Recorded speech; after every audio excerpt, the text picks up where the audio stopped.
ঢাকা বিশ্ববিদ্যালয়ের অপরাজয় বাংলার পাদদেশে অবস্থান নিয়েছে নিপীড়ন বিরোধী শিক্ষক সমাজ। এছাড়া ঢাকা বিশ্ববিদ্যালয় ক্লাবে অনুষ্ঠিত হবে নীল দলের কর্মসূচি। বিস্তারিত জানাতে সরাসরি যোগ দিচ্ছেন সহকর্মী হাসান ওয়ালি। শিক্ষকরা আজ কি বলছেন? টিপু, আপনাকে ধন্যবাদ। আপনি জানেন যে গত কয়েকদিন ধরেই শিক্ষকরা দাঁড়িয়েছেন। আজকেও কিন্তু ঢাকা বিশ্ববিদ্যালয় অপরাজয় বাংলার পাদদেশে এই মুহূর্তে সমাবেশ চলছে নিপীড়ন বিরোধী শিক্ষক সমাবেশের ব্যানারে। যারা শিক্ষার্থীদের যে আন্দোলন রয়েছে সেই আন্দোলনের সংহতি প্রকাশ করছেন।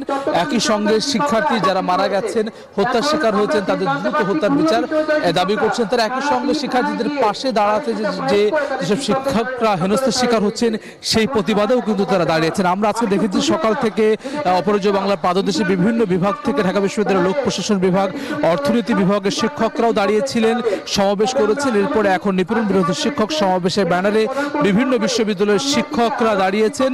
তারা বলছেন যে শিক্ষার্থীরা যেই অনিশ্চয়তার মধ্যে রয়েছেন তা থেকে উত্তরণের শিক্ষক হিসেবে, অভিভাবক হিসেবে তারা পাশে দাঁড়িয়েছেন। তারা আইনশৃঙ্খলা রক্ষাকারী বাহিনীর কাছে শিক্ষার্থীদের নিরাপত্তা নিশ্চিত করার জন্য আহ্বান জানিয়েছেন।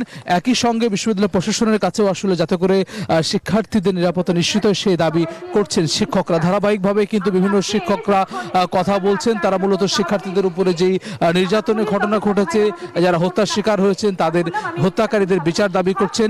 একই সঙ্গে এখনো পর্যন্ত যেসব মামলা চলছে পুলিশ প্রশাসনের তরফ থেকে, তারা দাবি করছেন, শিক্ষকরা দাবি করছেন যে হেনস্থা করা হচ্ছে শিক্ষার্থীদেরকে, সেটি থেকে উত্তরণের জন্য মূলত তারা বলছেন তারা এই জায়গাটিতে দাঁড়িয়েছেন। আমরা বিভিন্ন শিক্ষকদের কিন্তু দেখেছি, বিভিন্ন মত পথের শিক্ষকরা এই জায়গাটিতে আছেন। তারা কিন্তু আসলে বিভিন্ন সংগঠনের ব্যানারে বিভিন্ন সময় দাঁড়ান, সেটি এখন আসলে এক জায়গায় দাঁড়িয়ে তারা এই শিক্ষক সমাবেশটি করছেন।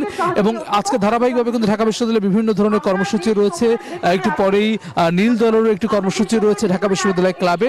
সব জায়গায় কিন্তু আসলে ঘুরে ফিরে যেহেতু শিক্ষার্থীরা আন্দোলনে রয়েছেন, কোটা সংস্কার আন্দোলনকে কেন্দ্র করে যে পরিস্থিতি তৈরি হচ্ছে সেটি নিয়েই কিন্তু শিক্ষকরা তাদের যে মতামত সেটি দিচ্ছেন, তাদের যে দাবি সেই দাবি কিন্তু তারা জানাচ্ছেন। ঢাকা বিশ্ববিদ্যালয়ে গত কয়েকদিনে কিন্তু আমরা দেখেছি শিক্ষকদের এমন নানান ধরনের কর্মসূচি বাস্তবায়িত হচ্ছে এবং আজকেও কিন্তু আসলে আমরা দেখেছি সকাল থেকে শিক্ষকরা এই জায়গাটিতে আসতে থাকেন। শিক্ষকদের তরফ থেকে অভিযোগ করা হচ্ছে ঢাকা বিশ্ববিদ্যালয়ের প্রবেশের ক্ষেত্রে অন্যান্য বিভিন্ন বিশ্ববিদ্যালয়ের শিক্ষকদেরকে আটকে দেওয়া হয়েছে, এমন অভিযোগ তারা করেছেন।